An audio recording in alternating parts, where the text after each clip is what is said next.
In this video, we're going to explain everything you need to know to travel to the Swiss Alps. The most complete video you'll watch today about this destination, the most beautiful place in the world, covering Interlaken, Grindelwald, Zermatt, the Matterhorn, Jungfrau, and the best tips. So let's get started.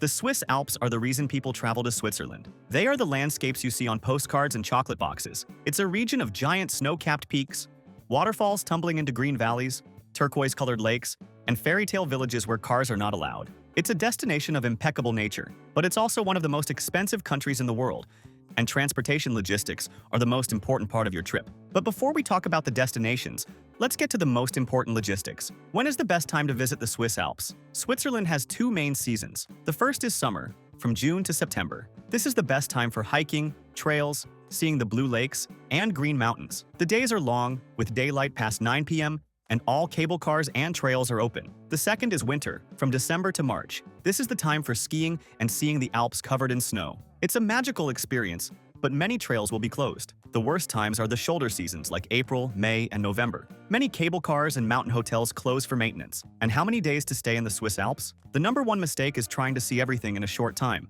The mountains demand a slow pace. For a first trip, focusing on the two main regions, the Jungfrau region and Zermatt. The bare minimum we recommend is 7 full days, but to do it calmly, the ideal is 10 to 14 days. With 10 days, you can stay 5 days in the Interlaken area and 4 days in Zermatt, not counting arrival and departure days from Zurich or Geneva. Mandatory documentation. To enter Switzerland, which is part of the European Schengen area, you need two things. First, a valid passport with at least 3 months of validity after your departure date. Many nationalities do not need a visa to stay for up to 90 days as tourists. And second, travel insurance. Travel insurance in Europe is mandatory under the Schengen Treaty. With a minimum coverage of 30,000 euros, they can ask for proof of your insurance at immigration. We never travel without it. And in the link in the description, there's the comparator we use that always finds the insurance at half the price. And be aware, soon, an electronic travel authorization called ETIAS will also be mandatory for many nationalities, so check on that before you travel. Staying in a good area will make your trip much easier. You'll be close to all these tourist spots. The strategy in the Alps is crucial. The first option is to stay in the tourist-based towns, like Interlaken or Lucerne. The pro is that they are the logistic hub of their regions. Interlaken is the gateway to the Jungfrau region. You have more restaurants, supermarkets, and cheaper hotels. The con is that you are not in the Alps. You'll need to take a 20 to 30-minute train ride every morning to get up to the villages. The second option, our favorite, is to stay in the Alpine villages, like Grindelwald, Wengen, or Mürren. The pro is waking up in the middle of the Alps, with incredible views from your window. You are already on the mountain, ready for the trails. The con is the logistic with luggage. Wengen and Mürren are car-free villages. You will have to leave your car in an expensive parking garage in Lauterbrunnen and take a train up. In Zermatt, it's the same. The village is car-free. You must park in Tesch and take a 12-minute train. We created this custom map, which explains exactly which is the best region in each of these areas. If you stay in Grindelwald or Wengen, you can't go wrong. We'll leave the link to this map here on the QR code, on the screen, and in the video description. We created it on the hotel site we always use, as it always has the best prices. There, you can put in your travel dates and see all the hotel options within that location, at the lowest prices. We'll also leave links to the hotels where we've stayed. In every destination, we always recommend one that is very cheap and super well located, and another that's a bit nicer, in the same location, but a little more expensive. They are great options. An important tip to save on lodging is the advanced booking strategy. The good hotels with a Matterhorn view in Zermatt or facing the Eiger in Grindelwald sell out many months in advance. This is why we love using this website. Besides having the lowest prices, it has free cancellation for almost all hotels. You can book as early as possible to guarantee a much lower price, and if you need to cancel later, it's super easy and costs nothing. And remember that in the link below, we always organize everything you need to plan your entire trip for the best price. The sites we use to plan our trips and that have everything much cheaper. International travel, eSIM, travel insurance at half price, tickets for all the attractions we mentioned, the good and cheap hotels we've stayed at, the car rental comparator, and the global account to carry Swiss francs paying much lower fees. And the links already contain automatic discounts, as we are always updating them. So save this page to your favorites and use it when planning. It will make your trip much easier and save you a lot of money. Now let's talk about transportation. How to get around the Swiss Alps. Here is the most important tip of all. Switzerland is not a country for cars. The best way by far to travel is by train. The Swiss train system, the SBB, is the best in the world. Punctual, clean, and connects absolutely everything. The first reason not to rent a car is that many alpine villages like Zermatt, Wengen, and Mürren are car-free. You will be forced to leave your car in an expensive parking garage, like in Tesch or Lauterbrunnen, which costs about 40 Swiss francs per day, and take a train anyway. The second reason is the cost. Gas and parking are extremely expensive. The answer for transport in Switzerland is the Swiss Travel Pass. It's a train pass that you buy for a fixed number of days, like 3, 4, 8, or 15 days. It gives you unlimited travel on all public trains, buses, and boats in the country, and free entry to over 500 museums. It is expensive. An 8-day pass costs about 480 Swiss francs, but if you're moving around a lot, it pays for itself. Pay attention. The most famous mountain trains like Jungfraujoch and Gornergrat are not free with the Swiss Pass, but the pass gives you a 25 or 50% discount. For those renting, the most important tip is to book in advance online using a price comparator.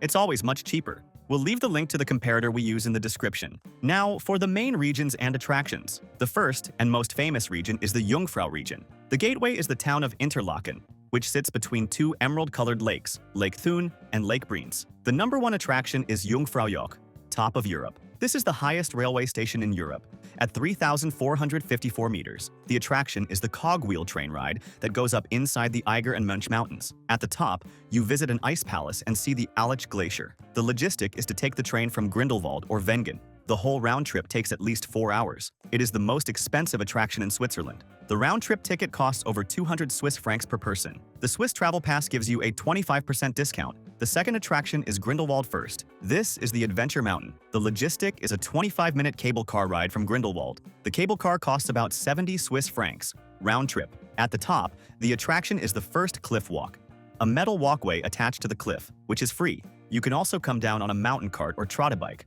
The third attraction is Schilthorn, Piz Gloria. This is the James Bond mountain, where On Her Majesty's Secret Service was filmed. The logistic is to take a series of cable cars from Mürren or Steckelberg. At the top, there is a revolving restaurant. The ticket is expensive, about 108 Swiss francs, but in 2025, it is free for those with the Swiss Travel Pass. The fourth attraction is the villages of Wengen and Mürren. These are classic, car-free alpine villages. Wengen offers incredible views of the Lauterbrunnen Valley. Mürren sits on a cliff top, facing the three main peaks. The fifth attraction is Harder Kulm. This is Interlaken's local mountain viewpoint. The logistic is a 10-minute funicular ride from the center of Interlaken. The view of the two lakes is spectacular. The ticket costs about 40 francs. The second region is Zermatt, home of the Matterhorn. The sixth attraction is the Matterhorn. It's the most famous mountain in the world, the one on the Toblerone chocolate. The village of Zermatt is the base to see it. The logistic is that Zermatt is car-free. You must take a train from the town of Tesch, where you leave your car. The train from Tesch to Zermatt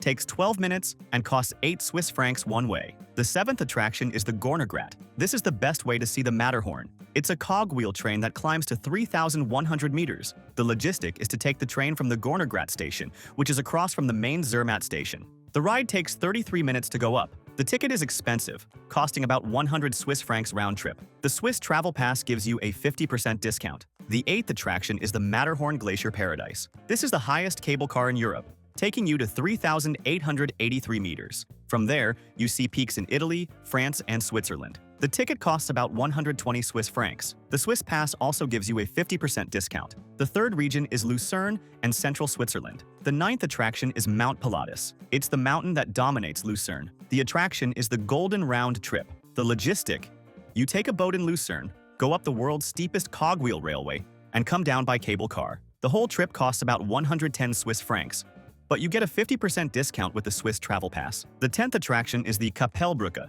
or Chapel Bridge. It's the covered wooden bridge from the 14th century, the symbol of Lucerne. The logistic is to walk the center. It's free. An important tip that will save you time and money is to buy tickets for attractions and tours in advance. Buying on the spot is always more expensive. And the most famous tourist spots like Jungfraujoch, Gornergrat, and the Swiss Travel Pass should be bought online. We'll leave the link on the QR code on the screen and in the video description to the site, where we always buy tickets and tours for the best price. It's the largest tour site in the world and has practically everything there. Tickets for Jungfraujoch, the Gornergrat ticket, the 8 or 15-day Swiss Travel Pass, and passes for Mount Pilatus, all at the best price, and you can buy in any currency, saving on fees. Let's talk shopping. Switzerland is synonymous with 3 things: watches, chocolate, and Swiss Army knives. For luxury watches like Rolex, Omega, and Patek Philippe, the main street is the Bahnhofstrasse in Zurich, or the shops in Lucerne. In Interlaken, Hoheweg is the main street, full of watch shops. For chocolates, look for Lindt and Springly stores. In Zurich, visit the Lindt Home of Chocolate Museum. The ticket costs 15 Swiss francs. For knives, look for the official Victorinox stores. And the tax-free tip, the tax in Switzerland, VAT, is 7.7%. You can request a refund on purchases over 300 Swiss francs. And for those who are new here to the channel, welcome. Our mission is to help you travel more and better around the world. If you're enjoying it, subscribe to the channel and like the video. It helps us a lot. Speaking of gastronomy, Swiss food is mountain food, focused on cheese and potatoes. You have to try fondue, a pot of melted cheeses, usually Gruyere and Vacherin, where you dip bread. The second is raclette, which is the melted cheese scraped onto boiled potatoes and pickles. And the third is rusty, a fried pancake of grated potatoes, usually served with an egg and bacon. For restaurant suggestions, starting with the cheap ones. The cheapest option in Switzerland is to eat at the Coop or Migros supermarkets. A sandwich costs 8 francs. A hot meal costs 15 francs. In Grindelwald, restaurant Sportstübli serves an excellent roasty for a fair price, about 25 francs. For a mid-range experience, go to Fondue House du Pont in Lucerne. It's a classic place to eat a good fondue. Expect to spend about 40 to 50 francs per person. And for luxury in Zermatt, Restaurant Julien is famous for its sophisticated Swiss food, especially the lamb from their own farm. A dinner costs over 100 francs per person. And how much does it cost to eat in Switzerland? It's one of the most expensive countries in the world. Prepare your wallet. A full Big Mac combo costs 15 Swiss francs. A beer in a bar costs 8 francs. A coffee costs 5 francs. A simple lunch at a restaurant costs 30 to 40 francs. A full dinner at a mid-range restaurant will be around 80 to 100 francs per person. And the tip? Service is already included in the bill. Tipping is not mandatory, but it's kind to round up the amount. What about nightlife? The nightlife in the Alps is very, very quiet. The mountain towns like Zermatt and Grindelwald are focused on restaurants and après-ski bars in the winter, which close early. In summer, the evening plan is a quiet dinner. The liveliest nightlife is in the big cities like Zurich in the Langstrasse district. Traveling with kids? Switzerland is perhaps the best destination in the world for children. They will love the train and boat trips. In Lucerne, the Swiss Museum of Transport is incredible. The ticket costs about 38 francs, but it's free with the Swiss Travel Pass. The farms in the mountains with cows and goats are also a hit. The adventure activities at Grindelwald First are great for older kids. Combining your trip? Switzerland is in the heart of Europe. From Zermatt, you can take a direct train to Milan, Italy, in about 3 hours. From Interlaken, you can take a train to Paris, France, in about 5 hours. And from Zurich, you take a train. And in 3 hours, you're in Munich, Germany. If you liked the video, like and subscribe to our channel to always travel more and better around the world. Thank you very much, and have a great trip.